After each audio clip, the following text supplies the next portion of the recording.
Myles Garrett is here for one thing, to get sacks, not to apologize for speeding violations. But you already knew that. We'll talk about it coming up on the Locked On Browns podcast.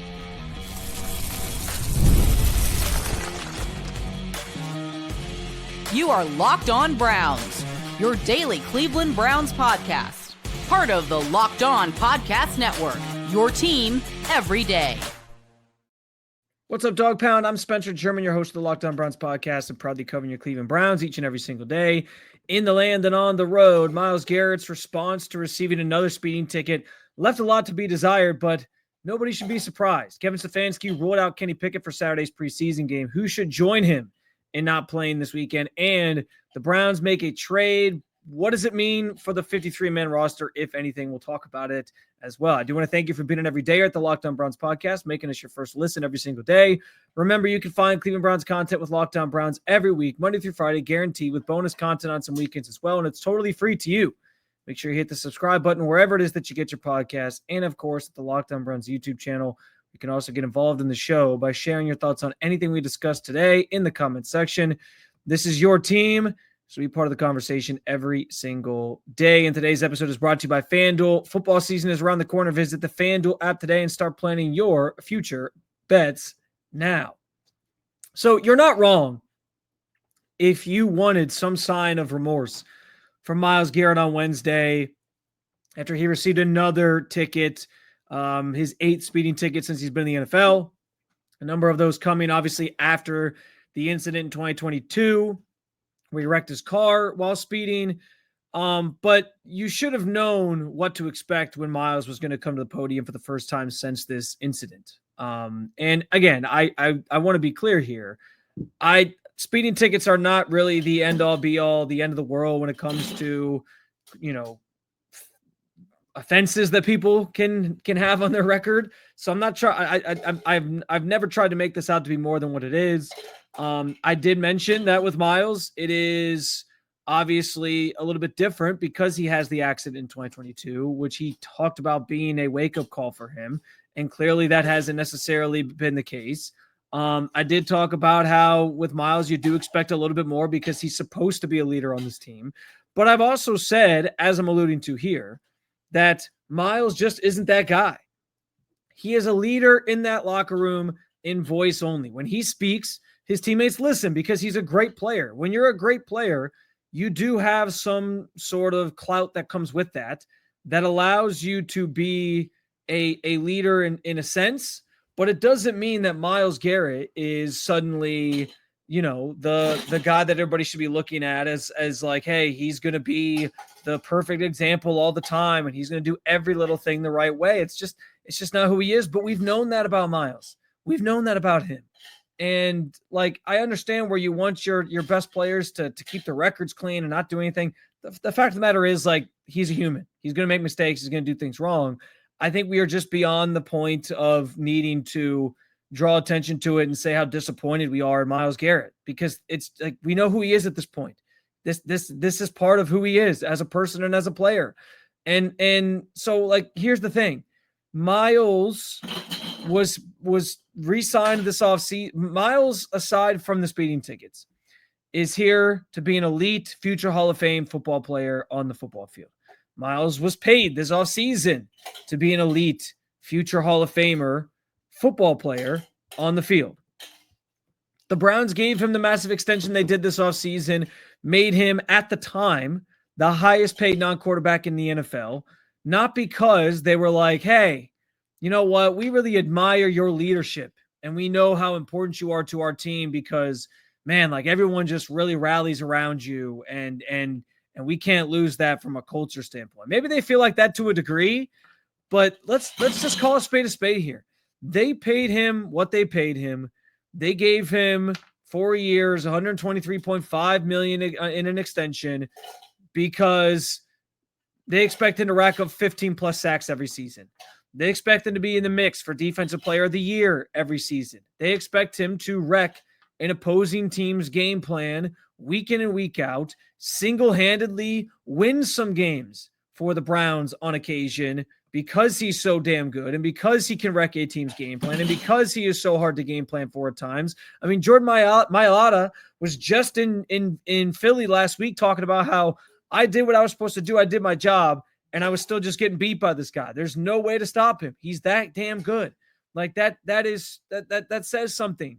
That's why Myles Garrett is here, because he is a damn good football player, not because he does everything right off the field and not because he is the best leader on this team. And I'm not saying that you shouldn't, as a fan, hold guys to a higher standard. I'm not even saying, like, Jimmy Haslam had the comments earlier this offseason that he expects more from Myles from a leadership standpoint because they gave him this money.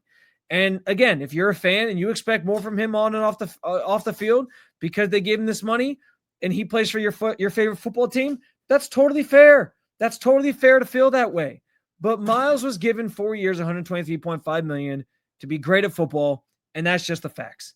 He was not paid that money for all the other reasons that you want, for all the things that you want him to be, which he's not. Like, we know that about Myles at this point.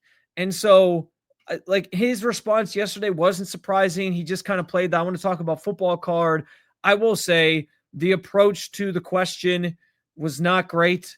Like, it should have, the first question shouldn't have been just this very direct, like, way of wording it. I think that already, like, I think you get nothing out of those press conferences from a guy like Myles, especially when you put him in defense mode early on. It could have been delivered more softly, and I will say that. But, you know, I think Myles' response is what I've come, like, what I don't know why I have to hold Myles' hand anymore. He's a grown man. He can make his own decisions. He has to be held accountable for those things, and he can say whatever he wants to say to a degree. Like obviously, if this was a more severe offense, we'd want more in that regard. But this is just who Myles is at this point. So I'm not going to sit here anymore and be outraged by it and be like, why didn't he give you, like, because he's never given you that response. This, like a few months ago, he was out here talking about how he wanted to be traded because he didn't think this organization had the right culture and had the right parts and pieces in place and was ready to win. So you can't tell me that you were surprised by this, and we can't keep being outraged by it. Myles is who he is, and he's here ultimately to win football games for you, and play football at a high level and be a Hall of Fame player. That's why Myles Garrett is here. At this point, I'm beyond trying to make him something he's not or hold him in some esteem as a leader that he's not.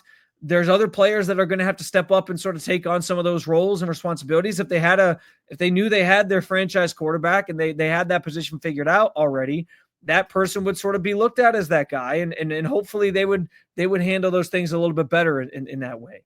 But even when Baker Mayfield was here, he was the franchise quarterback for a period of time, a shorter period of time, but he was the franchise quarterback.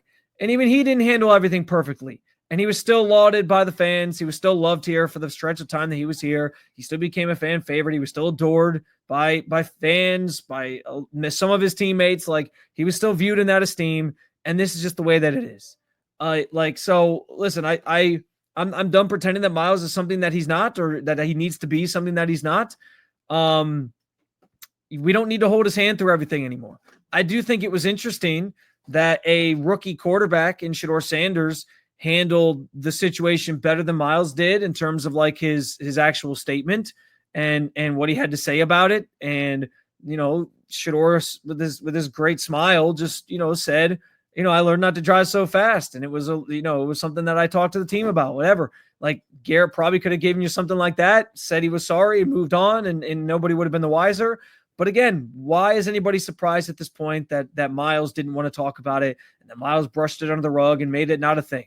I just don't think it has to be this big thing anymore. We know who Myles is, and they paid him to be a great football player. No matter what they say, no matter how much they want him to be a better leader, it's just not part of his DNA at this juncture. Like, Myles can go out, represent the organization as positively as possible. He can, you know, interact with fans in a positive way. He can still be a favorite player for many. He's going to go down as a legend in this franchise and on this team. And when he does, we'll be laughing about the days we made such a big deal out of speeding tickets. But I'm not going to sit here and, like, act like I need Myles to do something when I know why he's here. Like, I know why. Would it have helped? Sure. But I know why he's here. We don't need to hold his hand anymore in terms of like us guiding him on what's right and wrong.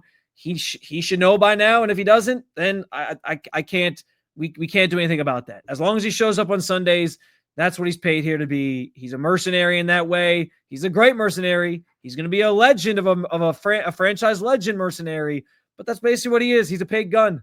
And I don't need to expect anything else from him at this point because we're 8 years in and this is where we're at. Kenny Pickett won't play on Saturday. Kevin Stefanski revealed that yesterday.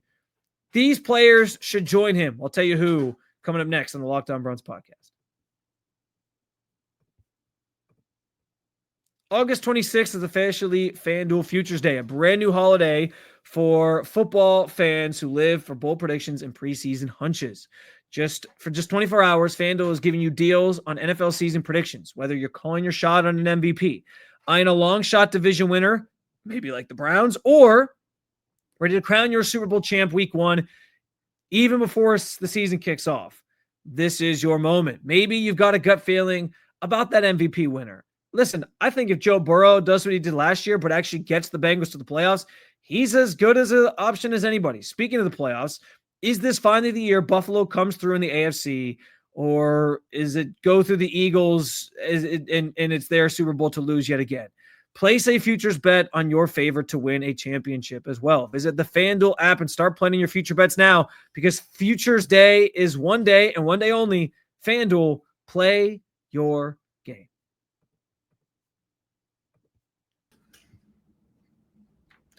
All right, so Kevin Stefanski told us on Wednesday that Kenny Pickett will not play on Saturday against the Rams. We know he's treating this game as a final dress rehearsal. A lot of the starters will play, and I do want to get into what starters shouldn't play or we don't need to see in general, along with Kenny Pickett.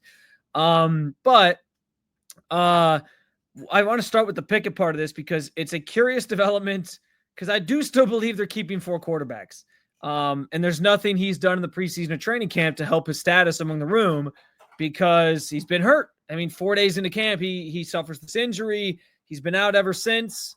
Hasn't obviously done much of anything. He's participated in 7-on-7s. He's finally gotten back into 11-on-11s. He didn't take 11-on-11 reps on Wednesday because they were trying to prioritize getting reps for the quarterbacks that they are going to be playing on Saturday. But he's done nothing this preseason because of the injury. And I think in most cases, like that would sort of make you the odd man out if your team's really having an open competition for the job. Or, I mean, honestly, though, like most quarterback competitions don't have 4 guys that you'd be willing to keep. So the Browns are abnormal in that way anyway.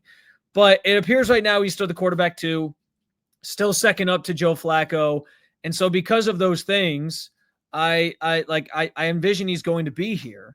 And he's going to make this team, and he's going to be like the guy waiting if things go awry with Joe Flacco. He's going to be the next guy up to sort of take reps and try to keep the season afloat before they pivot to the rookies to evaluate those guys. Now, it's an interesting situation unless a trade sort of materializes here. And we will talk about the trade the Browns made yesterday involving a draft pick from last year.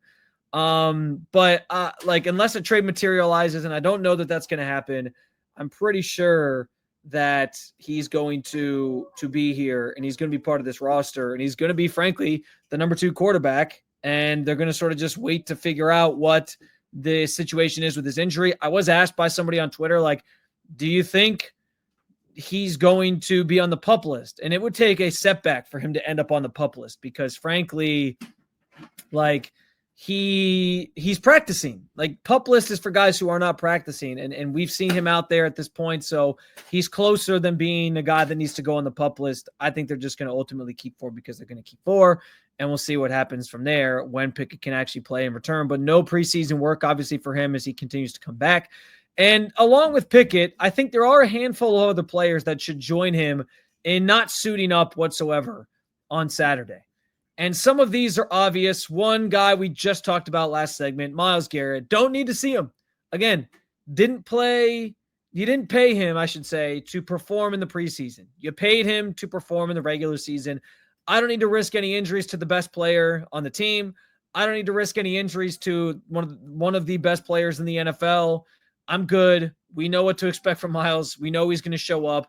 I'm not worried about Myles Garrett playing in a preseason game, even if it is a final dress rehearsal. He's gone through practice this week like he normally would. Yesterday was kind of a reduced day for him. He wasn't out there as much on like team stuff because they sort of give him some lighter days during the season as well, like a vet day off type thing. Like it's a sort of like a load management thing with Myles, but it's fine because he shows up, and you don't want to risk any injuries with him. Obviously, he's too damn good of a player. So put him in bubble wrap, keep him on the sidelines. Don't need to see him. Let him do everything like he's preparing for a game, warm-ups, all that, and then just let him sit. Let him be good. Another guy we don't need to see, Joel Bitonio. I don't think Joel's going to play. I would imagine he's going to rest along with Myles, along with Kenny Pickett, as I mentioned. He's in the limelight of his career. You want him to stay healthy for a whole season. They're constantly managing things with Joel Bitonio just to make sure that they can play the long game with him, and he's not going to have any bumps and bruises too early. Get him to this regular season as unbanged up as possible. That's been it's been sort of the process for him the last couple of years, and they're continuing that again. He gets days off. He doesn't necessarily we'll see. I'm actually curious to see if he's out there on Thursday because he did practice 2 straight days on Tuesday and Wednesday. We'll see what that kind of looks like. But I think Joel probably is also sort of put in bubble wrap and waiting on the sidelines and not necessarily doing too much. And I'm okay with that because, again, another guy that I don't need to see. You know what to expect from Joel Bitonio on a game day. He's going to show up. So it's all good. Protect him at all costs. Denzel Ward is another one. Now, he got hurt this week. And Kevin Stefanski made it seem like it was a very minor thing. Didn't need to worry. He was going to be back pretty soon. Seemed like it was like a shoulder injury for him when he left practice on Tuesday, and we walked with the trainer. He tried to kind of go back in and then just couldn't, and then they took him inside. And I think it was more precautionary than anything, and that's fine. That's the good news. But listen, you don't need to force the issue. Even if he's fine, even if he wants to play, even if he's like, hey, you know what, coach, I just really want to get out there with my guys and feel like I'm going through a game day experience. Tell him no. Protect him from himself. Because we don't need to see Denzel Ward get hurt. We saw 2 years ago, he suffered the concussion in the preseason, and it was a big thing, like another concussion for him, which we didn't want to see happen, obviously, because Denzel's great. He's had so many of those throughout his career already. Just protect him at all costs. And the same thing applies here with the shoulder issue. I don't need to make it any worse. I don't need to risk any other injuries happening to him, concussion or otherwise. Just keep him out, keep him on the sideline. Again, if he's okay enough to go through like a normal warm-up pregame and all that, let him do all those things so he gets a feel for like, hey, this is what it's going to be like getting back into the swing of things for week 1. I get that. Don't need to see him week 1, though. I am very, very much good on that. So let him sit. And then I actually am kind of inclined to even say that I don't need to see Jerry Jeudy. There's just not a lot of wide receiver depth on this team that I'm comfortable putting Jerry Jeudy out there and risking anything happening to him in a preseason game that means nothing. And then if he were to get hurt, know that your number 1 wide receiver suddenly becomes Cedric Tillman. I'm not worried about Jerry Jeudy. I know some people are still like, well, is he that guy? 1 year doesn't just make you an elite receiver. I can understand those questions. I can understand where people are coming from. But for me, I trust Jerry. You know what you're going to get from him. Joe Flacco is going to make him have another. As long as he plays for a chunk of the season, they're going to make sweet, sweet symphonic music together. It's going to be a beautiful thing. Like, I am not worried about it in the least. So give all the other wide receivers some run if you want Cedric Tillman to get some more reps because he's had a kind of quiet preseason until recently. Jamari Thrasher's had a great preseason. Go ahead and put him back out there. Deontay Johnson, who I think is still fighting for a roster spot. If Isaiah Bond is actually able to play, fine. Put him out there. Let's get a look at him for the first time. I'm okay with all that. I do not need to see Jerry Jeudy. And so those are the players that I would largely be putting in bubble wrap and not playing, along with Kenny Pickett, who we know isn't playing on Saturday against the Los Angeles Rams. Did I miss anybody? You can let me know at Spencito_ or jump in the comments here at the Locked On Browns YouTube channel. In the meantime, the Browns made a trade on Wednesday involving one of their picks from last year, Jowon Briggs. What does it mean, if anything? We'll talk about it coming up in the Locked On Browns podcast. Most people can't name all their financial accounts or even what they're worth, whether it's a 401k, properties, or investments. And when you don't have the full picture, you can end up leaving money on the table. That's why there's Monarch Money. It's an all-in-one personal finance tool and brings your entire financial life together in one clean, easy-to-use interface on your laptop or your phone. Monarch does the heavy lifting for you. You can link all your accounts in minutes, see clear data visuals, get smart categorization of your spending. Man, I struggle with that word. And finally, feel in control of your money without ever touching a spreadsheet. My wife and I were trying to get a better picture of our financial picture because we were trying to get some things done around the house this summer, projects. Also, we wanted to take a couple trips. When we wanted to find some ways to save some money, Monarch Money helped us. They helped us cancel a few subscriptions that we had forgotten about, and they gave us the money we needed to get the things done we wanted to do and take the trips we wanted to take. Don't let this financial opportunity slip through the cracks. Use code LOCKEDONNFL at monarchmoney.com in your browser for half off your first year. That's 50% off your first year at monarchmoney.com with code LOCKEDONNFL.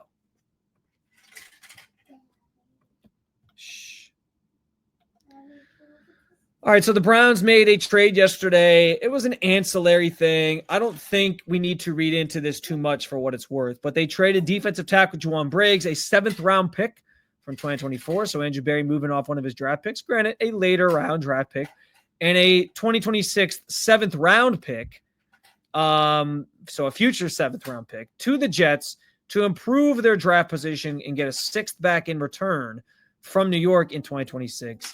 I don't know, like I said, that we need to go galaxy brain on this and try to overanalyze what it means. I think more than anything, it's just a math problem. Defensive tackle spot, the defensive line in general is a pretty crowded room for the Browns right now. They have a lot of depth there. We kind of know how this room at this point is going to shake out. Mason Graham's going to be there, your number 5 overall pick. Malik Collins, who I've been in love with this entire time since they got him as a player to sort of join the fold here, just in terms of what he brings to the table, top 10 in pass rush win rate last year, all those different things. Shelby Harris feels like he's making this team. I feel like Sam Kamara is still making this team, but Aiden Huntington has shown some nice things in the preseason that make you feel like there's a chance he could maybe steal a spot here, but they like their depth is the bottom line. And so Jowon Briggs, who had also had a pretty solid camp, was just going to be in the mix for one of those bubble spots, but it didn't, they weren't going to be able to keep everybody. It's what Kevin Stefanski said the other day in talking about the keeping 4 quarterbacks thing. Like, we can't keep everybody. And so understanding that they were going to have, this is kind of what happens this time of year. Guys that you feel like are you don't want to have to cut flat out because they've done some nice things, but that aren't going to make your roster probably become trade bait for you, where you can flip them for draft capital of some sort. Even if it's day 3 draft capital, it's still draft capital. And we know these teams covet draft capital like nothing else. And so because of that, this kind of became an easy move for Andrew Berry to make to try to get something back. And let's face it, the Browns sort of are in draft pick accumulation mode here. Given the current state of the team, they want to have as many picks as possible. And they want to be able to just draft as many players, fill out this roster next year, maybe use some of these other picks to move up or down the draft board is another part of this.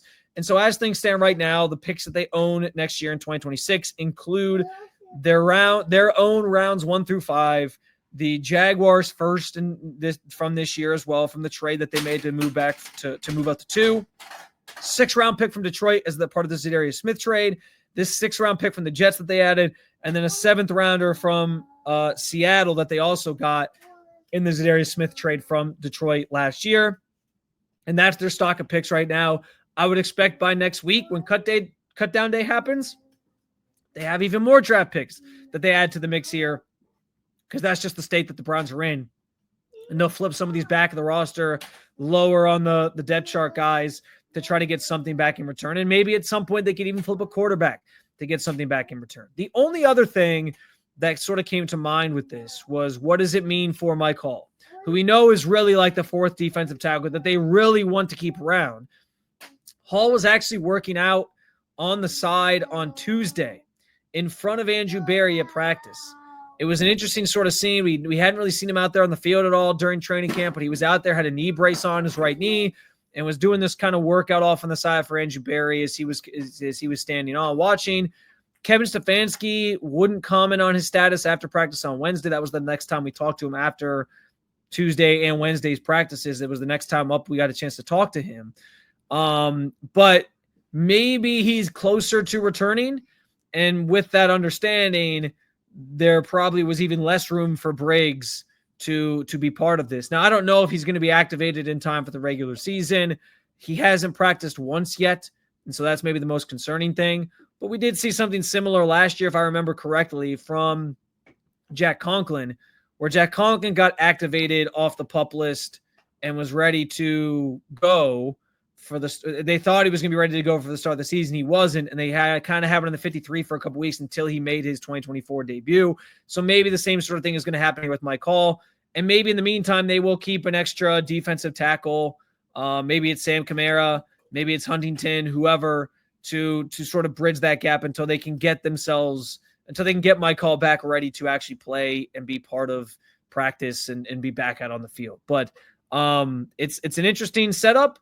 Moving on from Briggs, might hint at something smaller being, coming down the pike. But again, I don't think this is some like galaxy brain thing here. It felt more like it was a math problem. They weren't going to be able to keep Briggs, and they want to accumulate draft picks. So that's what they probably did. Now we'll see what happens with Mike Hall. By next week, we'll have a better sense of that because the 53-man roster gets submitted. And if guys are on the PUP list, they get through without having to be on the 53. And so maybe they do that initially with him. We'll see. But certainly the first trade the Browns make here before roster cut down, and we'll see if they have more in the works, especially as the quarterback position is concerned, because again, I think they're keeping 4, but will they keep 4 forever is the big question. Another episode down with your dog pound. Thank you for joining me as always to talk about your favorite football team. Make sure you hit that subscribe button. Make Locked On Browns your first listen every single day. For your second listen, you can check out Locked On Fantasy Football with hosts Vinny Liar and Michelle Madjuke.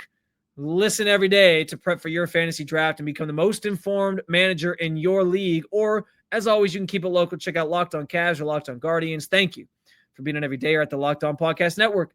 Talk to you again real soon, Cleveland. See you.